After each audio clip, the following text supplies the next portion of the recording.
second half of Wright State University's production of The Two Gentlemen of VERONA, annotated and illuminated for your greater viewing pleasure. Act 3, Scene 1, Milan, the Duke's Palace. Enter Thurio, Proteus, and the Duke. With a twitch.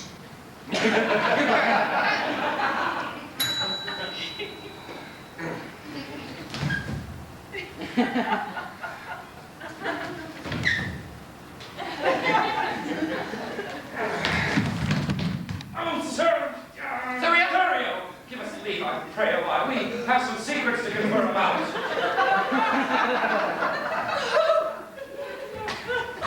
Now, Sir Proteus, what is your will with me? My lord, that which I would discover, the law of friendship bids me conceal, but when I call to mind your gracious favors done to me, undeserving as I am, my duty pricks me on to utter which else no worldly good should draw from me.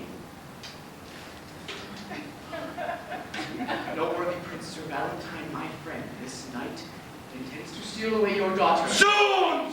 Myself in one hand, but for I know you have determined to bestow her on Sir Thurio, whom your gentle daughter hates, and should she be stolen away from you, it would be much vexation to your age. Well, Sir Proteus, I thank thee for thine honest care, which to requite command me while I live. This love of theirs myself have often seen happily when they've judged me fast asleep, and that thou mayst perceive my fear of this, knoweth that tender youth is soon suggested. I nightly lodge her in an upper tower, the key whereof myself have ever kept, therefore she can not be conveyed away. No, noble lord. They have devised me how he her chamber window will ascend. Whoa! And the court ladder pitch her down. First youthful lover is now gone, and presently comes he this way. Now, where? If it please you, you may intercept him. But, good my lord, do it so kindly that my discovery be not aimed at, for love of you, not hate unto my friend, hath made me publisher to this pretense. Upon my honor, he shall never know as I had any light from thee of this. Adieu, my lord. Sir Valentine's coming. The swine!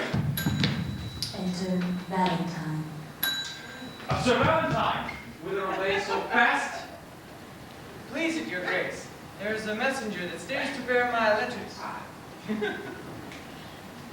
Oh. God, sorry. My letters to my friends, and I am going to deliver them. Oh, be they of much import? The tenor of them doth to signify my health and happy being in your court. Oh, nay, then, no matter. Stay with me a while. I am to break with thee of some affairs that touch me near. Now, thou knowest how willingly I would effect the match between Sir Thurio and my daughter. I know it well, my lord. And sure the match were rich and honorable. Besides, the gentleman is full of virtue, bounty, worth, qualities beseeming such a wife as your fair daughter. Cannot your grace win her to fancy? Oh, no, trust me. She is peevish, sullen, forward, proud, disobedient, stubborn, lacking duty, neither regarding that she is my child, nor fearing me as though I were her father. And may I say, this pride of hers hath drawn my love from her, and I am now full resolved to take a wife, and turn her out to who will take her in. So let her beauty be her wedding dower for me, and my possession she esteems not. Well, what would your grace have me to do with this? Oh, well, there's a lady in Verona here whom I have met. Whoa, whoa, whoa. There's a lady in Verona here? I thought we were supposed to be in Milan. I guess Willie Boy was cranking out the pot boilers a little too fast. Didn't have a proofreader, did he? He can't decide if the Duke is a Duke or an Emperor. He thinks Milan and Verona are seaports. Pretty sloppy playwriting, if you ask me. And what's with that blatant anti-Semitism? If thou wilt go to the alehouse with me, if not, thou art a Hebrew, a Jew, and not worth the name Christian. He was just warming up to write that Urchin of Venice play, if you ask me. At least he's a little more openly prejudiced than that one. Not this play he wrote here. And gay. He's parading his homosexuality with Antonio and Bassanio. Not this thinly veiled boyhood pals thing between Proteus and Valentine. If you ask me... No one asked you! William Shakespeare. was not anti-Semitic. He wasn't a homosexual. He was a proper Elizabethan Renaissance man. And it wasn't the urchin of Venice, it was the merchant of Venice. You have no idea what you're blathering about, so why don't you shut up? There's nothing wrong with being gay, you know. He wasn't gay! There is a lady in Verona. Now, hating Jews, that's bad. He didn't hate Jews! He wasn't gay! He was the world's greatest playwright! Now get back to the scene! So we now return you to the scene previously in progress. Flawed and sloppy though it may be.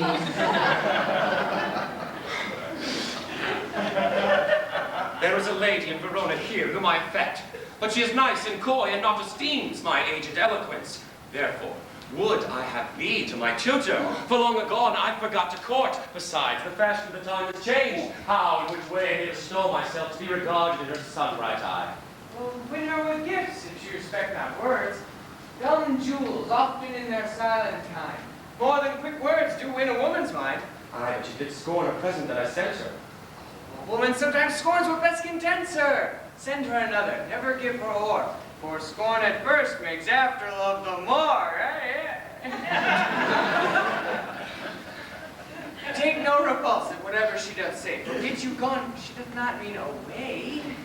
Flatter and praise, commend, extol their graces, though ne'er so black say they have angels' faces. That man that hath a tongue, I say is no man unless with his tongue he cannot win a woman, But she, I mean, is promised unto a youthful gentleman of worth, and kept severely from a sort of man, that no man hath access by day to her. And I would resort to her by night. Aye, but the doors be kept locked, and the keys kept safe, then no man hath recourse by night to her. It's but one may enter at her window. But the chamber is aloft, and built far from the ground, so shelving, that one cannot climb without apparent hazard of his life. Why then a ladder, quaintly made of cords, to cast up with a pair of anchoring hooks, would serve to scale another hero's tower, so bold Leander would adventure it, right? Yeah.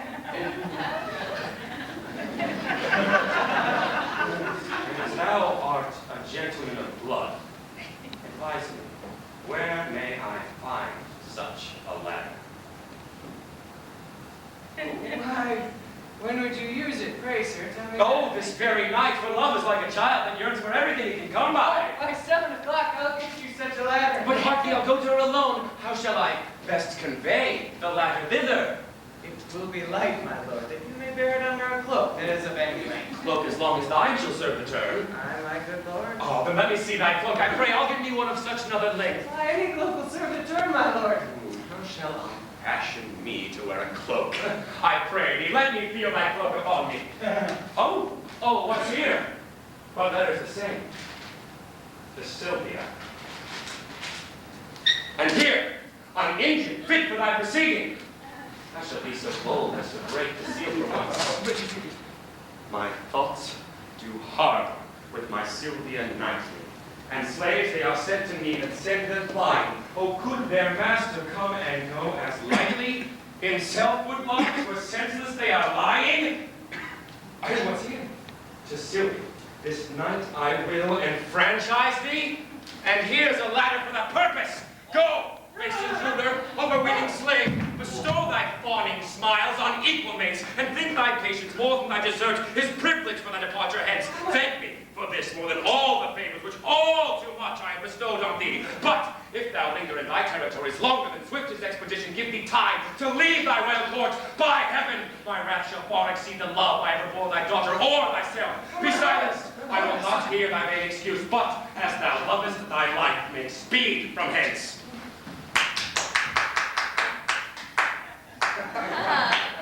Get out of here.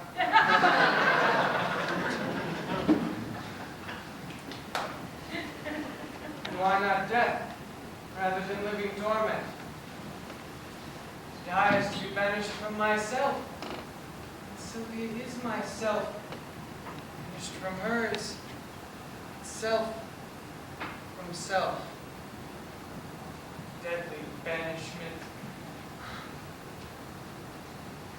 What light is light if Sylvia be not seen? What joyous joy, Sylvia be not by.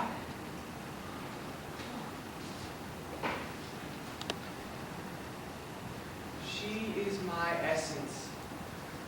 I leave to be, if not by her fair influence, fostered, illumined, cherished, kept alive. I fly not death, to fly is deadly doom. Tarry I here, I but attend on death. Fly I hence, I fly away from life. Enter Proteus and Lawrence. Run, boy, run and seek him out. Oh, yes. So ho! So ho! So ho! So ho! So... What seest thou? Oh, just him with those diviners on a hair on his head, much as Valentine. Valentine. No. Who then is spirit? Neither. What then? Nothing. Nothing. Master, can nothing speak? Shall I strike? Who wouldst thou strike? Nothing. Will it forbear? Master, I'll strike nothing, I pray. I say forbear. Friend Valentine, a word. My ears are stopped, and I hear good news. So much bad hath already possessed them. Well, then in dumb silence I will bury mine, for they are harsh, untunable, and bad. Oh, Sylvia dead? No, Valentine. Oh, Valentine. Poor sacred Sylvia. Oh, had she forsworn me? No, Valentine. My Valentine indeed is Sylvia hath forsworn me. What is your news? Oh, sir, there's a proclamation that you have been vanished. That thou art vanished. Oh, vanished. Oh, that's the news. From hence, from Sylvia, and from me, thy friend. Oh. I have fed upon this woe already. Now excessive it will make me certain. Oh, does Sylvia know that I am vanished? Oh. Aye. Aye, and she hath all to do. Which unreversed stands in effectual force. A sea of melting pearl, which some call tears, lows at her father's churlish feet she tendered, with them, upon her knees, her humble self. But neither bended knees, sad sighs, deep groans, nor silver shame tears could penetrate her uncompassionate sire. Oh! And Valentine, he be ta'en, must die. Cease to lament for which thou canst not help, and study help for that which thou lamentest. Time is the nurse and breeder of all good. Here thou stay, thou canst not see thy love, besides, thy staying will abridge thy life. Thy letters may be here, though thou art hence, which, being writ to me, shall be delivered, even in the milk-white bosom of thy love. Time now serves not to expostulate. Come, I'll convey thee through the city gate, and there I part with thee, confer at large all that may concern thy love affairs. And thou lovest Sylvia, not for thyself, regard thy danger, and along with me.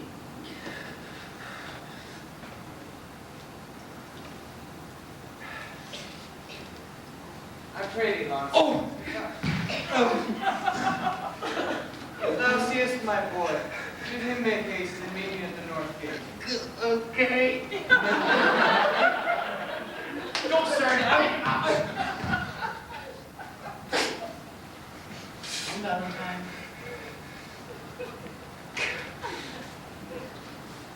My dear Sylvia.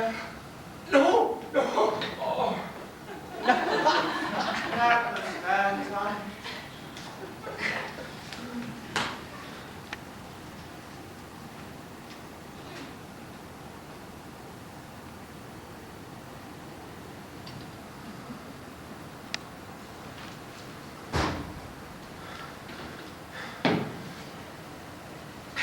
I am but a fool, look you.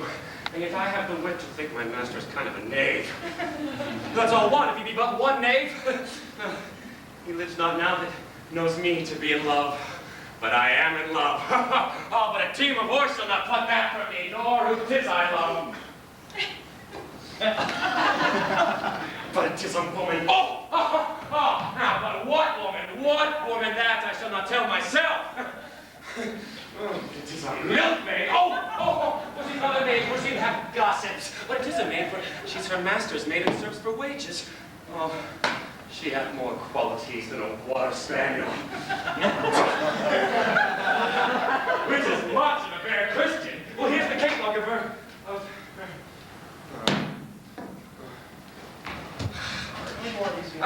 Here is the catalog of her condition.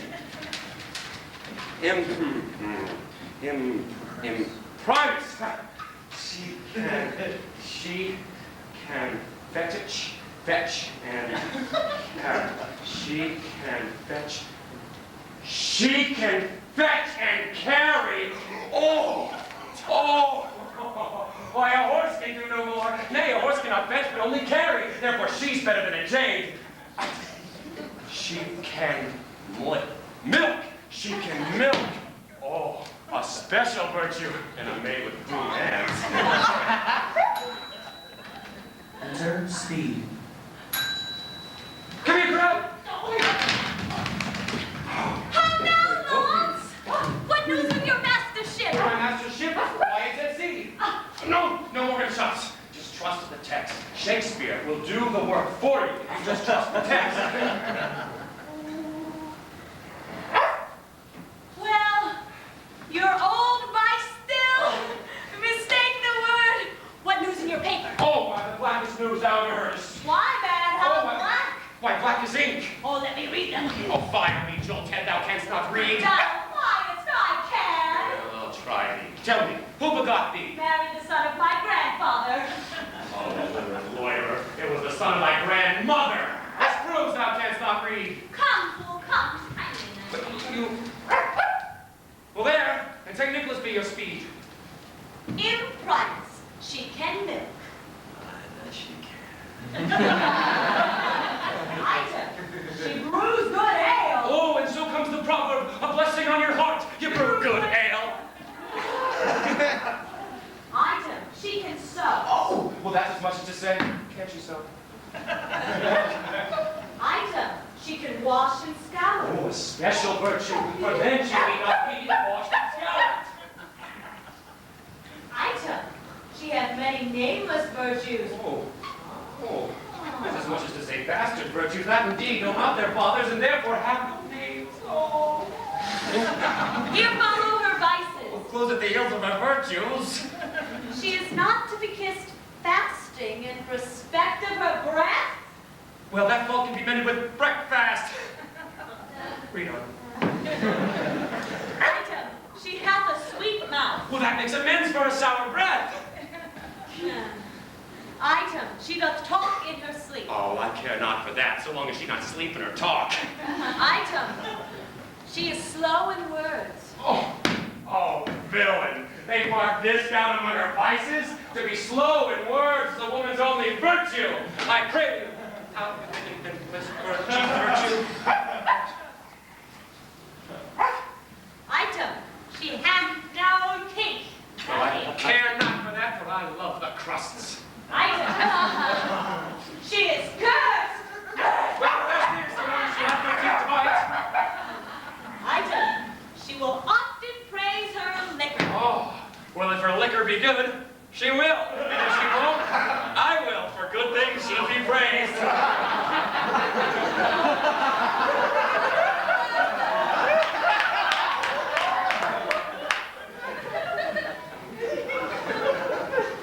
Item, she is too liberal. Well, of her tongue she cannot be, for it's written down that she's slow. Of her purse she cannot, for I'll keep that shut. And of another thing, and that I can't help. Item, she hath more hair than wits, More hair. more faults than hairs, and more wealth than faults. Stop there! I'll have it. She was mine, not twice, thrice in that last article. Rehearse that once more.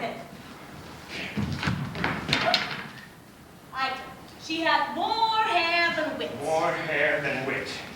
And maybe I'll prove it. The cover of the salt hides the salt. Therefore, it is greater than the salt. The hair that covers the wit is greater than the wit, for the greater hides the less. What's next? And more faults than hair. Oh, that's monstrous! Let that one out! And more wealth than both. Well, that makes the word seem more gracious. I'll have her. And if it be a match, as nothing is impossible. What then? Well, then I'll tell thee. Thy master waits for thee at the north gate. For me? Aye, for thou. Who art thou? He's taken for a better man than thee before. Then I must go to him. Thou had best run to him, for going shall scarce serve the term. Wait, I thought you wrote letters. Now will he be swinged for reading my letter? An unmannerly slave that thrust himself into secrets.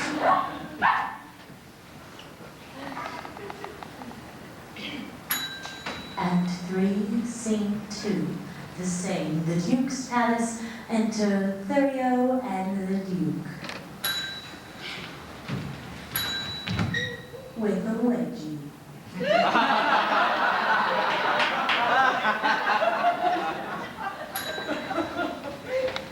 Now, sir, Thurio, she will love you. Now Valentine is banished from her sight. Since his exile, she hath despised me most, forsworn my company, and railed at me that I am desperate of obtaining her. This weak figure, this weak impress of love is a figure trenched in ice, which with an hour's heat dissolves to water and doth lose its form. A little time will melt those frozen thoughts, and worthless Valentine will be forgot. Enter Proteus. Sir Proteus, is her countryman according to your proclamation gone? Gone, my lord. My daughter takes his going grievously. Oh, a little time, my lord, will kill that grief. So I believe, but Thurio thinks not so. Proteus, the good conceit I hold of thee, for thou hast shown some sign of good desert, makes me the better to confer with thee. Longer than I prove loyal to your grace, let me not live to look upon your face. Oh, well, thou knowest how willingly I would effect the match between my daughter and Sir... Thurio! I do, my lord. And I suppose thou art not ignorant of how she opposes her against my will? She did, my lord, when Valentine. Valentine was here. Aye, and perversely she persevers, so what might we do to make the young girl forget this love of Valentine and love Sir... Thurio! The best way is to slander Valentine. 3 things: falsehood, cowardice, and poor descent. 3 things women highly hold in hate. I shall think spoken hate. Aye, if her enemy deliver it. Therefore it must with circumstance be spoken by one whom she misleadeth as his friend. Very fine.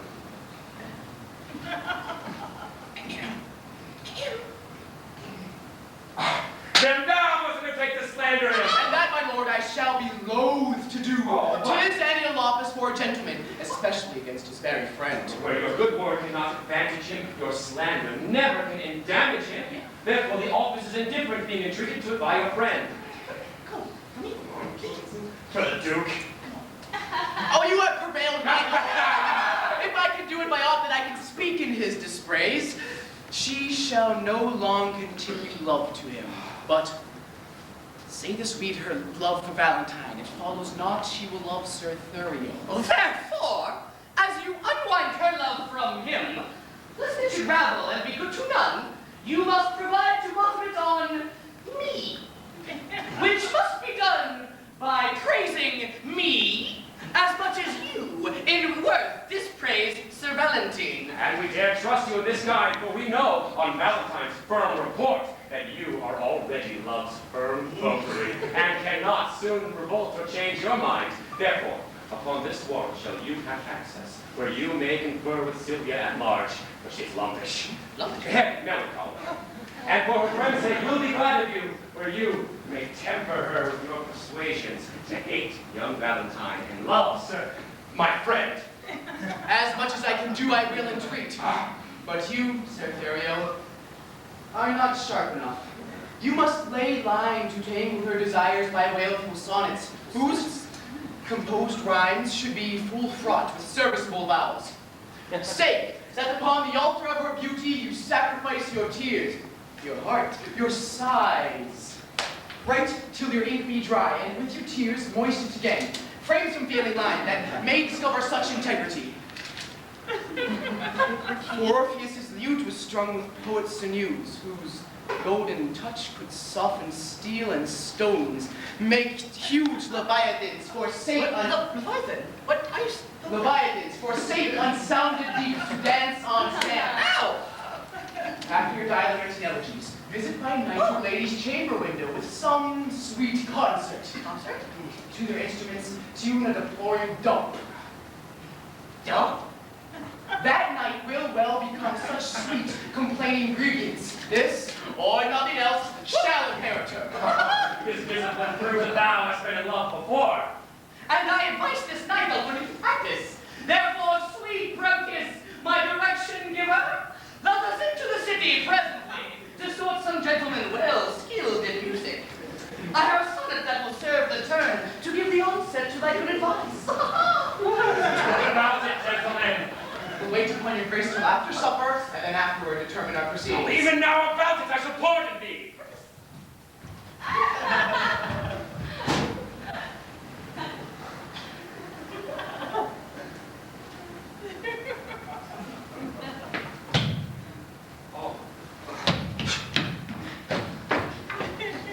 Pardon the delay, ladies and gentlemen. Papa? Yeah? You're not a union soundboard man, are you? No, I couldn't be done as fast enough on the test. Well, could you do the next couple of annotations for us, please? We're running a little bit behind.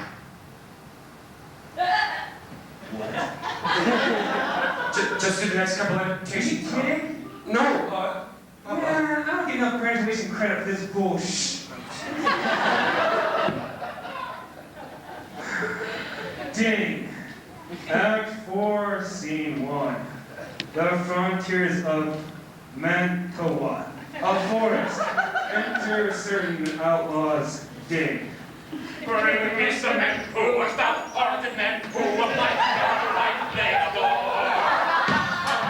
Men who are stout-hearted men and will give you lip down the Lord. So, stand fast, sirs. I see a passenger.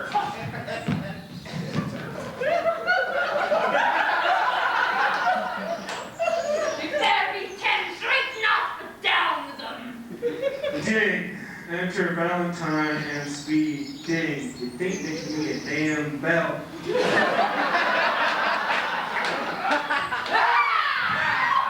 Stand, sir, and show us that you have a bounty that will make you sit and rifle you. Sir, we are not done. These are the villains. Oh, which travelers do fear so much. My friend, not so, sir, for we are your enemies.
A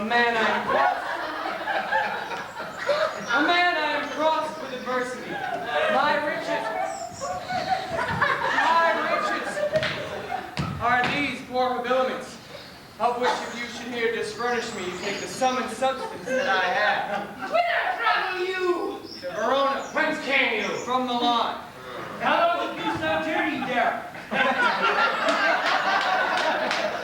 Some 16 months and longer might have stayed if crooked fortune had not thwarted me. What were you banished thence? I was. For what offense? For that which now torments me to rehearse. Oh. I killed the man. Whose death I much repent. But yet I slew him manfully in fight without base vantage or false treachery. Oh, I ne'er repented you were done so. But tell me, why were you banished for so small an offense? I was, and held me glad such a doom. Have you the tongue there? My youthful travel therein made me happy, or else I often have been miserable. By the bare scalp of Robin Hood's fat friar! This fellow we're king friar! Yes! Well, have him, sirs, a word. A word. What of that? It's an honorable kind of feeling. Peace, villain! Ah! Tell us this. Have you anything to take to? Yeah. Nothing but my fortune. Know then that some of us are gentlemen. Such as the fury of uncovered youth, thrust from the company of awful men. No, they really were awful. Thrust from the company of awful men. Myself was from Verona banished, practicing to steal away a lady. And there, hereof I can choose to do. And I, from Mantua, for a gentleman who is in my mood, I stab into the heart. And I, for other such petty-like crimes as these, but to the purpose for which we cite our faults, that they may be held excused for our lawless lives, partly seeing that you are beautified, and a linguist, and a man of such perfection as we do at our quality much want. Indeed, because you are a banished man. Therefore, above the rest, we parley to you. Are you content to be our general and make a virtue of necessity to live as we do in this wilderness? Yes? What sayest thou? Would that be of our consort? Say I mean captain of all. We'll do the office every rule I need. Look me, the commander, and our king. But if thou scorn our courtesy, thou diest. Yeah. Thou shalt not live to brag what we have offered.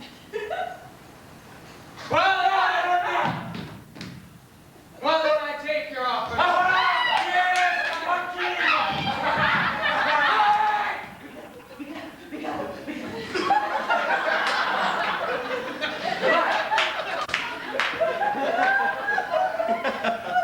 Provided you do no silly outrages on silly women or poor passengers. Oh, no! We despise such vile-based practices! Yeah. Come! Go with us! We'll bring thee to our cruise and show you the treasure we have got! With ourselves on the best thing that is supposed! Bring us some men crew, as thou God. Hey! Wait for me! You guys suck!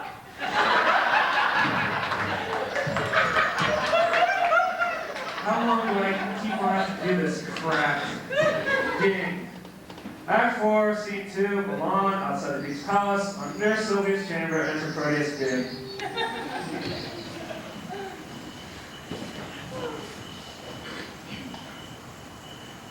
Already have I been false to Valentine. And now I must be as unjust to Thurio. Under the color of commending him, I have accessed my own love to prefer. But Sylvia is too true, too holy, to be corrupted with my worthless gifts. When I protest true loyalty to her, she twists me a falsehood to my friends. When to her beauty I commend my vows, she bids me think on how I have been forsworn in breaking faith with Sylvia, Julia, whom I loved. So here comes Thurio, and now must be to her window to give some evening music. Ding-a-ling-a-ling. Enter Thurio and musicians. Ding-a-da-freaky-ding-dong. Sir Proteus, before us. I took the Thurio, for you know the lovely shriek and service where it cannot go. Aye, sir, but I hope that you love not here. Aye, sir, but I do, or else I would be hence. Who? Sylvia? Yes, Sylvia? Oh, well, thank you for the room. Now, gentlemen, let's tune it and lustily a while. Ding, ding, ding. Enter, at a distance, hostess and Julia in boys' clothes. Ding, ding. Now, my young guest, methinks you're Anatoly. Tell me, why is it? Marry, my hostess, because I cannot be married.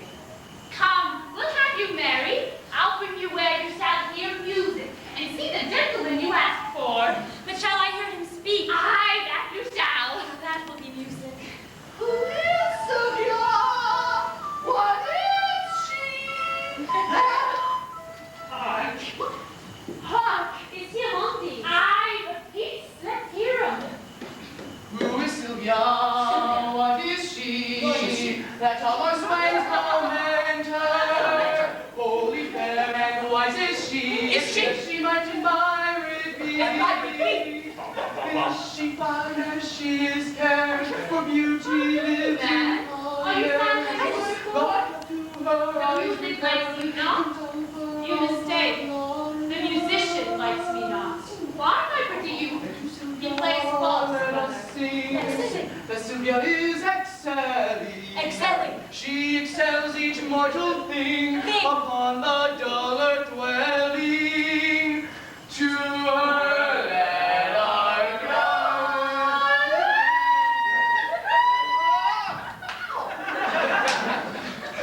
Hostess, does this Sir Proteus that we talk on often resort unto this gentlewoman? I'll tell you what belongs, his man told me.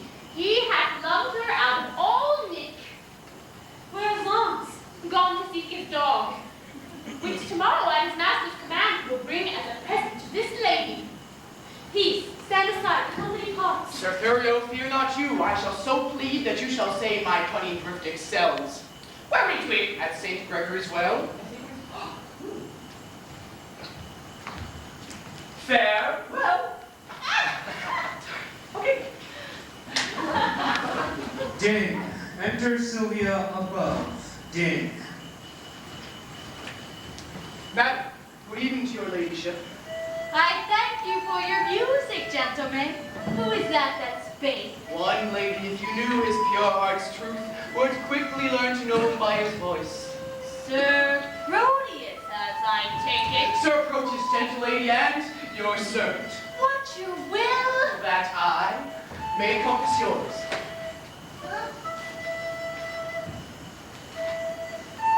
You have your wish. My will is even this. That presently you hie you home to bed, thou subtle, perjured, false, disloyal man. Thinkst thou I am so shallow, so conceitless to be seduced by thy flattery, that has deceived so many with thy vows? Return, return and make thy love amends.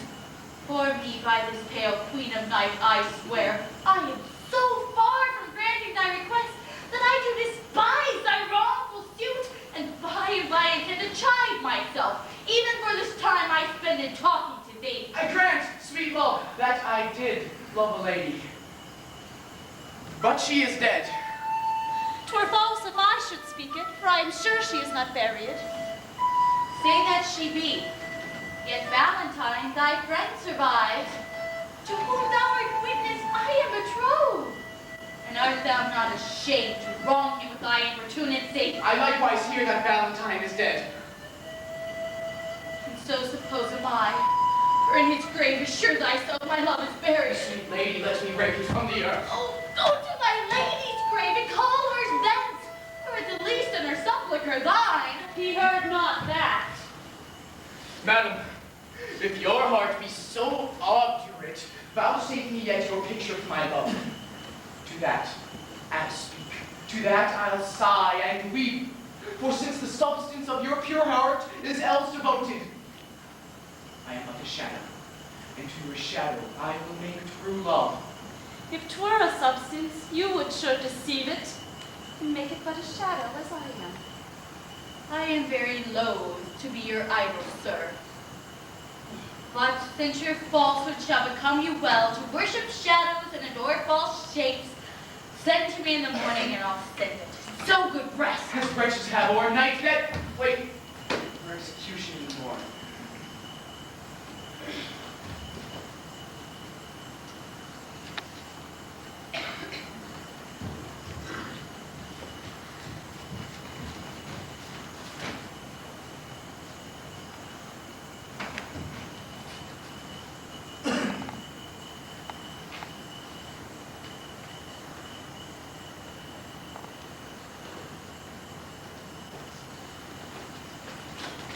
Hostess, will you go? Oh, my halidom, I was fast asleep. Pray you, where lies Sir Proteus? Marry, at my house.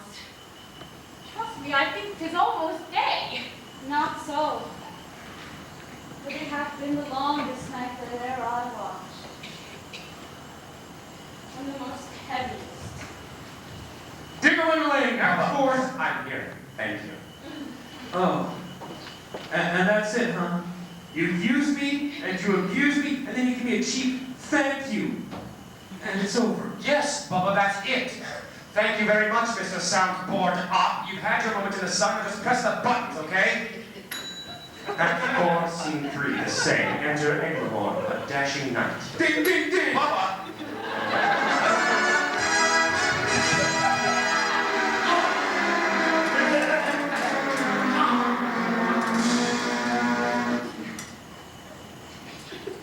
This is the hour that Madame Sylvia hath entreated me to call upon her, and no remark. There's some great matter she'll employ me in. Madam! Madam! Enter Sylvia, above. Madam! Who calls? Your servant!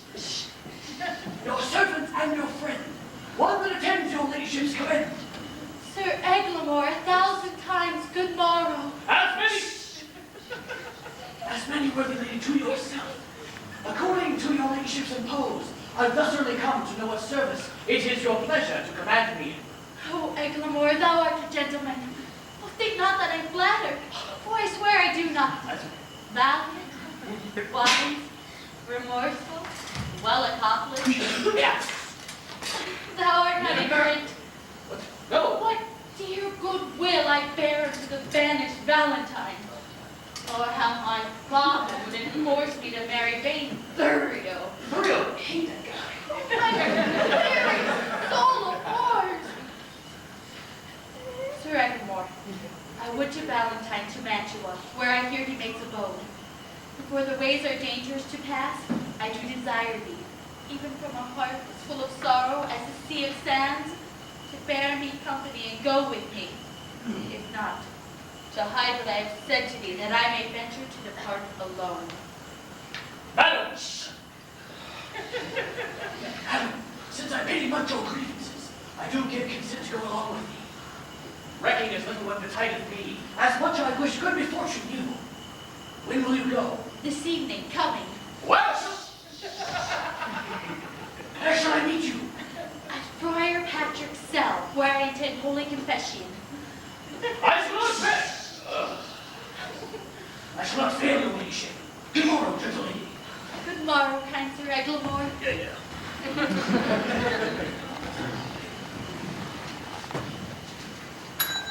Act 4, Scene 4, the same. Enter Lance with his dog Crab. Ding, ding, ding. Bubba, cut it out! When a man's servant shall been a cur with him, look you, it goes hard. One when I brought up a puppy, one when I saved from drowning when 3 or 4 of his blind brothers and sisters went to it. Taught him, even as one should say, precisely thus I would teach a dog. I was sent to deliver him to Madame Sylvia from my master. No sooner come I into the dining chamber, but he steps me to a trencher and steals the capone flag. Foul thing when a cur can keep himself in all companies. Should, as one should say, one that takes upon him to be a dog.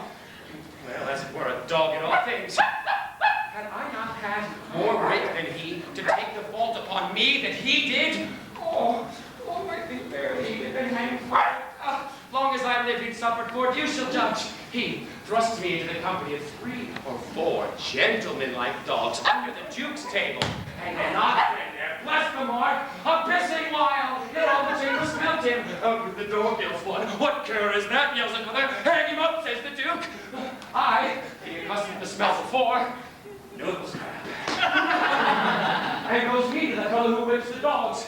Friend, quoth I, you mean to whip the dog? Aye, marry I do, quoth he. You do him the more wrong, for it was I that did the thing you wanted. Well, he bids me no more ado, but whips me out of the chamber. Now, how many masters will do this for their servants? Nay, I'll be sworn. Thinkest not of this now? I remember the trick you did me when I took my leave of Madam Sylvia.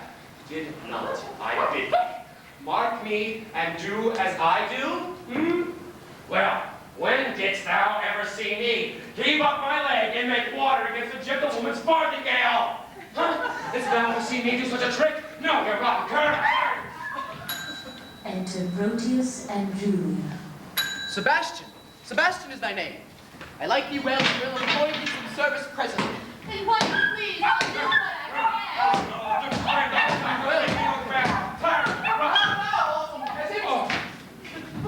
Where have you been these 2 days loitering? Mary, sir, I took Madam Sylvia, the dog you bade me. And what says she to my little jewel? Oh, she tells me that your dog is a cur, and that curish thanks are good enough for such a gift. But she received my dog. Oh, no, indeed, see, I brought her back. Oh, didst thou offer her this for me? Oh, I indeed, sir. The squirrel you gave me was stolen by the hangman boys in the marketplace, so I gave her my dog, which the dog is big as 10 of yours, and therefore the gift greater. No! No, be gone! And find my dog again, or ne'er again return into my sight! No! Wait, I say! Stayest thou to vex me here?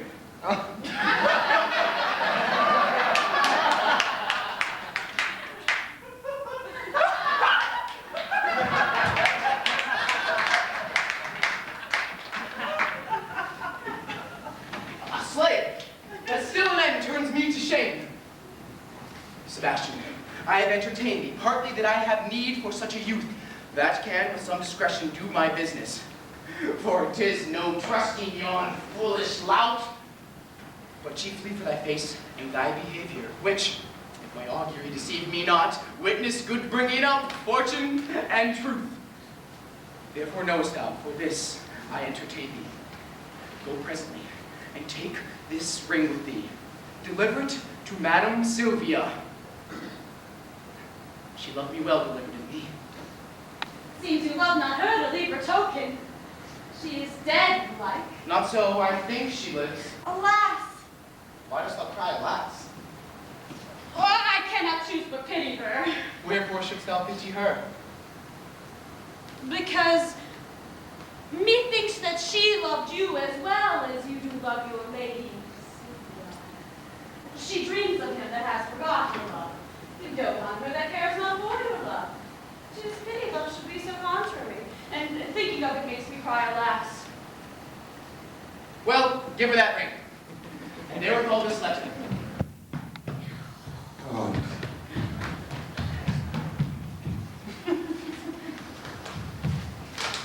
This letter.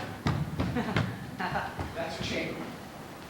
Tell the lady that I claim the promise for her heavenly picture.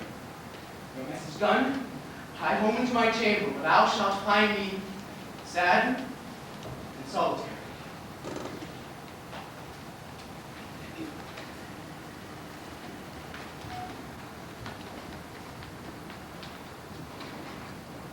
How many women would do such a message? Alas, poor Proteus, thou hast entertained a fox to be the shepherd of thy lambs.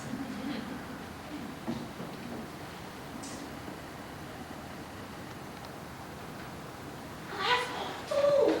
Why do I pity him that with his very heart despiseth me?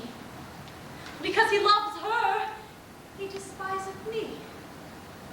Because I love him, I must pity him. This ring I gave him when he parted from me, to bind him to remember my goodwill. And now am I, unhappy messenger, to plead for that which I would not obtain, to carry that which I would have refused, to praise his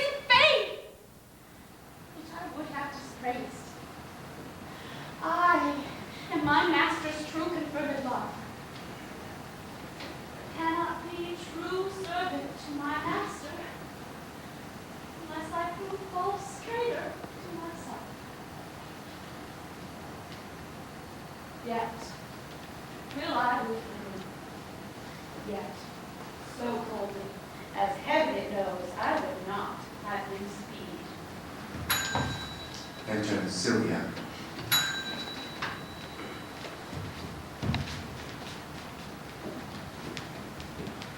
Gentlewoman, good day.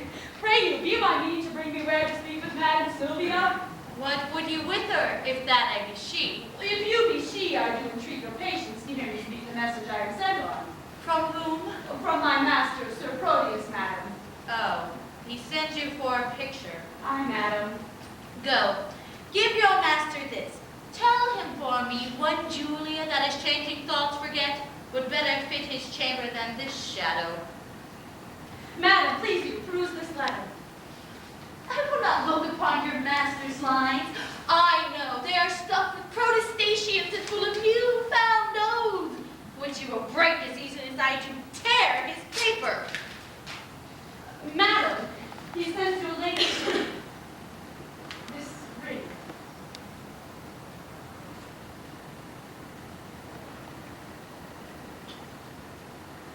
More shame for him that he sends it to me. For I have heard him say 1,000 times, his Julia gave it him at his departure. Though his false finger hath profaned the ring, mine shall not do his Julia so much wrong. She thanks you. What sayest thou? I thank you, madam, that you tender her. Poor gentlewoman, my master wrongs her much. Dost thou know her? Almost as well as I do know myself. Well, to think upon her woes, I do protest that I have wept 100 several times. Like she thinks that Proteus has forsook her. I think she doth, and that's the cause of her sorrow. Is she not passing fair? She hath been fairer, madam, than she is.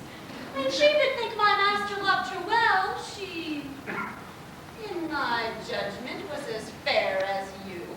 But since she didn't like the looking glass and threw her sunny-spelling mask away, the air hath starved the roses in her cheeks, that now she has become as black as I. how tall was she? About my stature.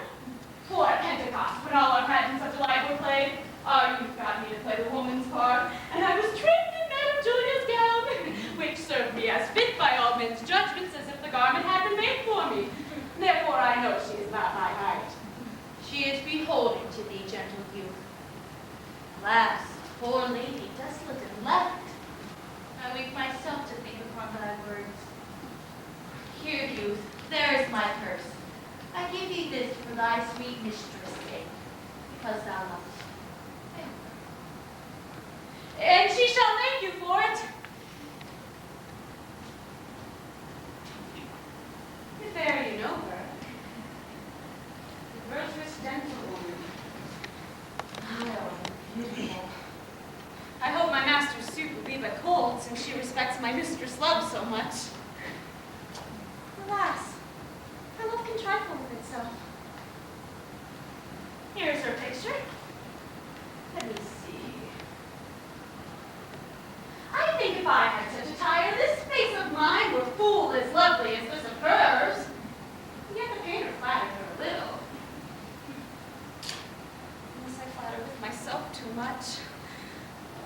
Oh, what should it be that he respects in her, but I can make respective in myself, if this fond love were not find in God?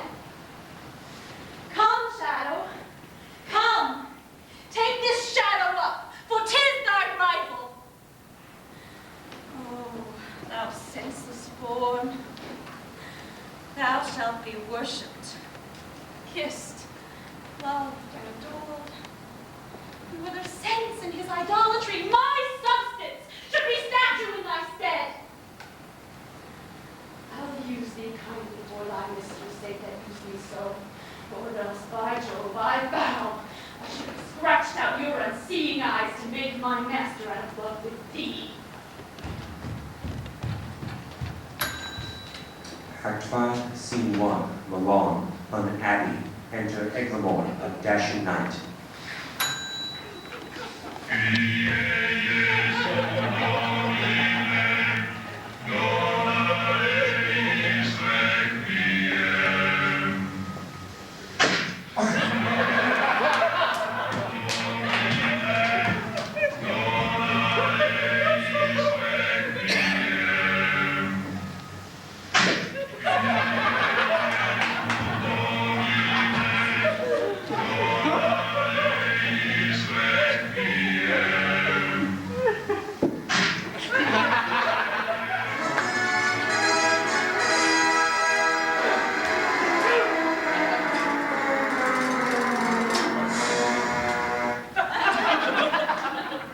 sun begins to gild the western sky.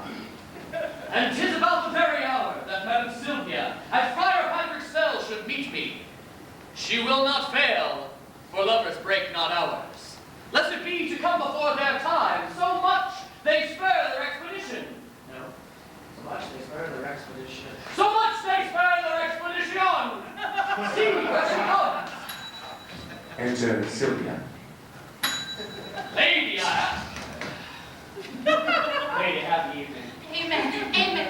Go on, good Angkor. Out of the poster by the Abbey wall. I fear I am attended by some spies. Fear not.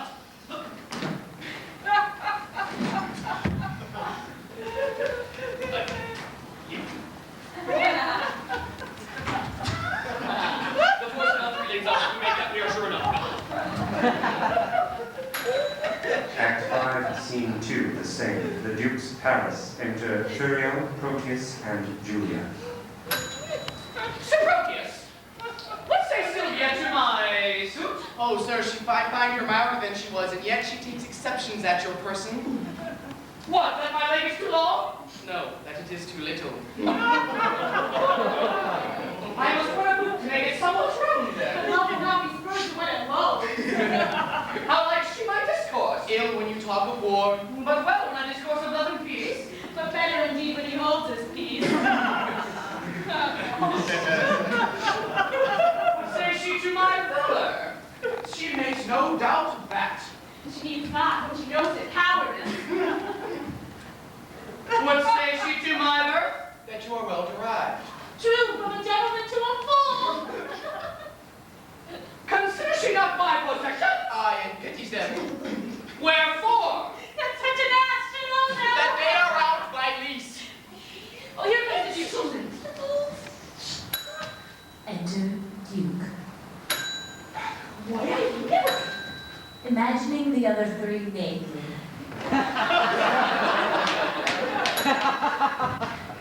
How now, sir? Brilliant. Sir, Thurio, which of you saw Sir Eglamour, please? Well, not I. Not I. Then she's splendid for that peasant Valentine, and Eglamour's in her company. Eglamour, I pray thee, stay not to discourse, but mount you presently, and meet with me upon the rising of the mountain foot, who they are respect, sweet gentlemen, and follow me. Why, this is it, to be a peevish girl that flies her fortune when it falls her. I'll after more to be revenged on Eglamour than for the love of reckless Sylvia. And I'll follow more for Sylvia's love than hate of Eglamour that goes with her. And I will follow more to cross that love than hate for Sylvia that is gone from love. Oh, who's gonna get this one, huh? Whatever. Act 5, Scene 3. The frontiers of Mantua. The forest. Enter outlaws chasing Eglamour and Sylvia Ding. How about you?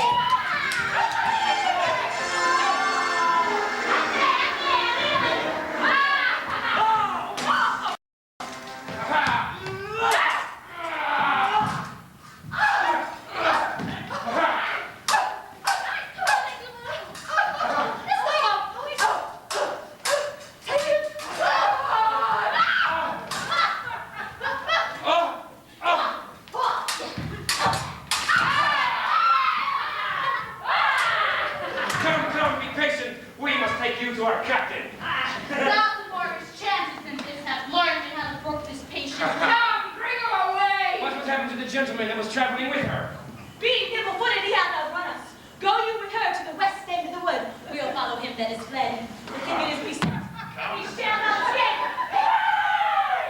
I will take you to our captain's cave, but fear not, he is of an honorable mind and will not use a woman lawlessly.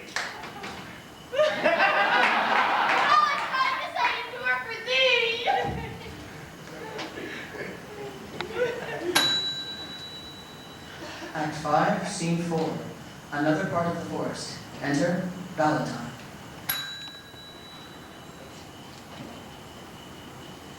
How use doth breed a habit in man? a shadowy forest, unfrequented woods, aye, better brook than flourishing people towns. Here can I sit alone and unseen of any, and to the nightingale's complaining notes, tune my distresses and record my woes. O thou that dost inhabit in my breast, leave not the mansion so long tenantless, lest growing ruinous the building fall, and leave no memory of what it was. And prepare thee with thy presence, Sylvia, our gentle nymph, cherish Halloween, and what stir is this? Aye, these are my mates, that make their wills their laws, have someone happy passenger and chase. They love me well, yet I have much to do to keep them from uncivil outrages. Withdraw thee, Valentine, who's this comes here? Running away, are you? Enter outlaws, Proteus, Sylvia, and Julia fighting.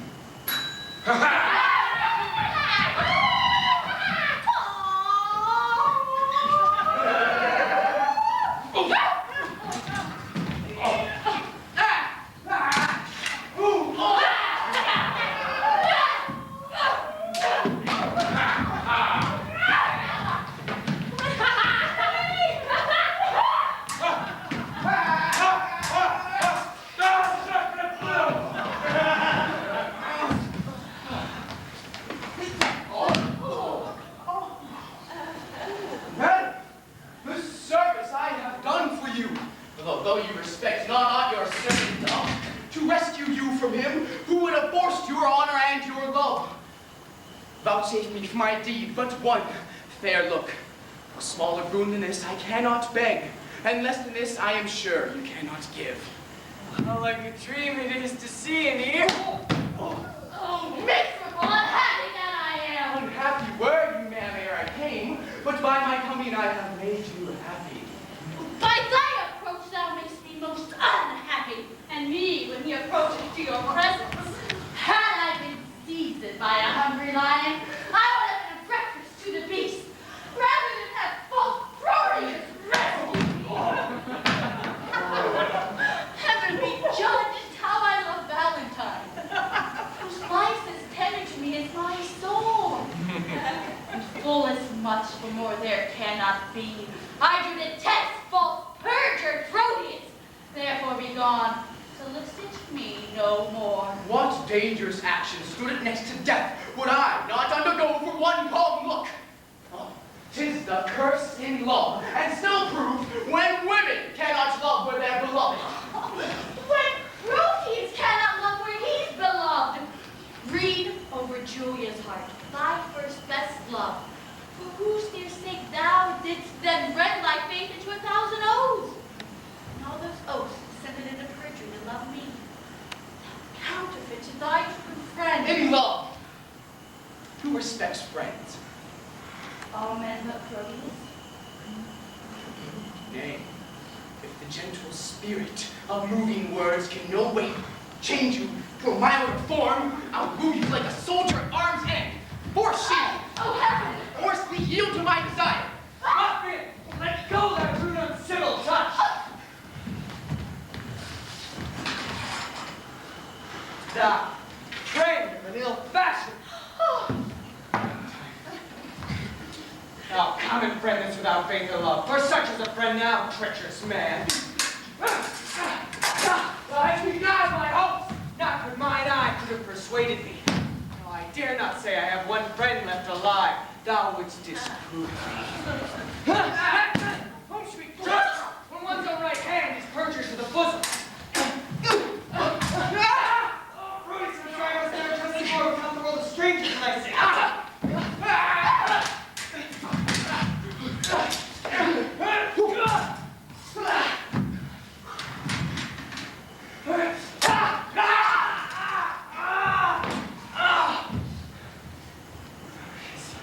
private is the deepest.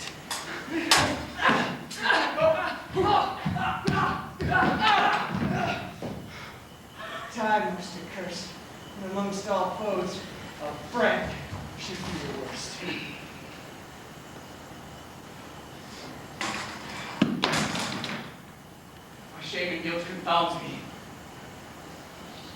Forgive me, Valentine. If hearty sorrow be sufficient ransom for offense, I tender it here. I do as truly suffer as I did commit.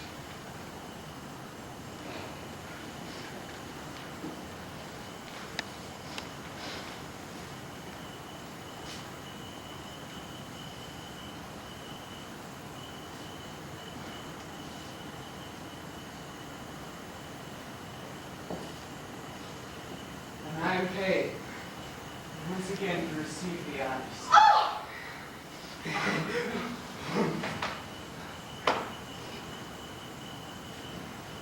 Who by repentance is not satisfied, is nor of heaven nor earth, but these are pleased. By penitence, the eternal wraths appeased. And that my love may appear plain and free, all that is once I give thee. Oh! Oh, me unhappy! Up to the boy! Why, wait, now, speak. Oh, good sir, my master charged me to deliver a ring to Madame Sylvia, which, out of my neglect, was never done. Where is that ring, boy? Here it is. This is it. How? Let me see. Why, this is the ring I gave to Julia. Oh, cry mercy, sir. I have mistook. This is the ring you sent to Madame Sylvia. How camest thou this ring? Upon my departure, I gave this ring unto Julia. And Julia herself to give it me.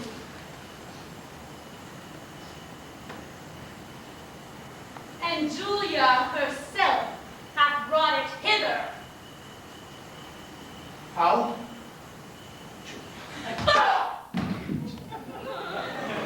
Behold her that gave aid to all thy oaths, and entertained them deeply in her heart. How oft hast thou with perjury cleft the root? Oh, Claudius, let this habit make thee blush. Be thou ashamed that I took upon me such an immodest claimant? If shame live in a disguise of love. It is the lesser brought modesty causes women to change their shapes than men their minds. The men their minds. It is true. Oh, heaven. Were man not constant, he were perfect. That one error should fill him with faults. Make him run through all the sins. Inconstancy falls off ere it begins. What is in Sylvia's face but I may spy? More fresh in Julia's with a constant eye.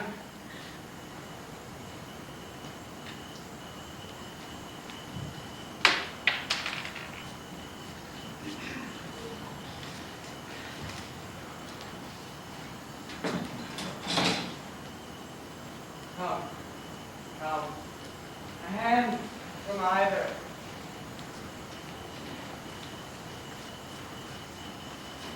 Let me be blessed to make this happy close. For pity that two such friends should be long foes. Bear witness, heaven, I have my wish forever.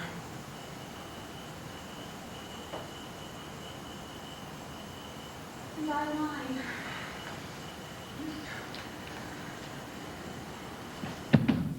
Wait! Wait!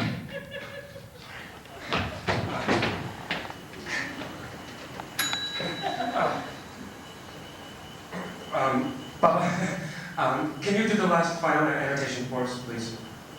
Listen here. I'm tired of covering your scrawny little butt. Because I'm just a soundboard. I can't do no acting.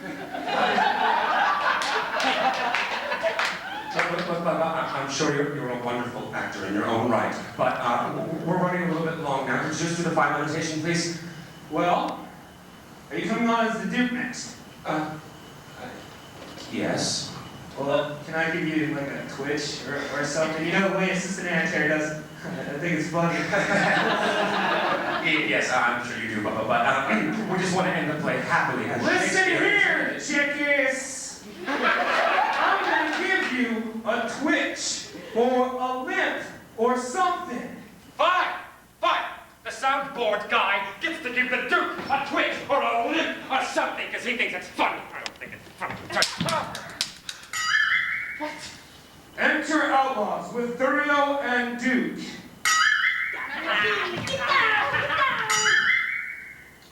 With a bilateral list.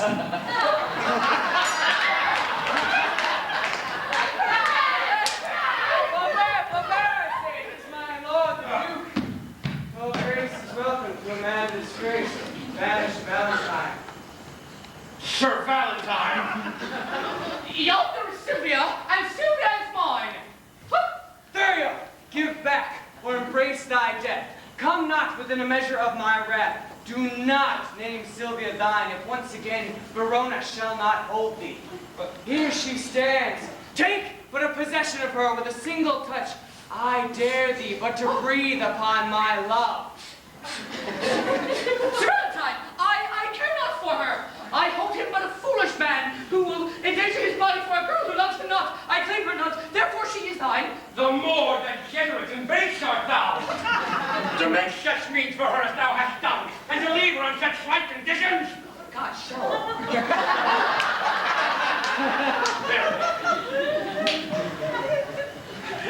I hereby forget all former Greeks, cancel all grudge, repeal thee home to be a new state in thy unrivaled merit, to which I thus subscribe.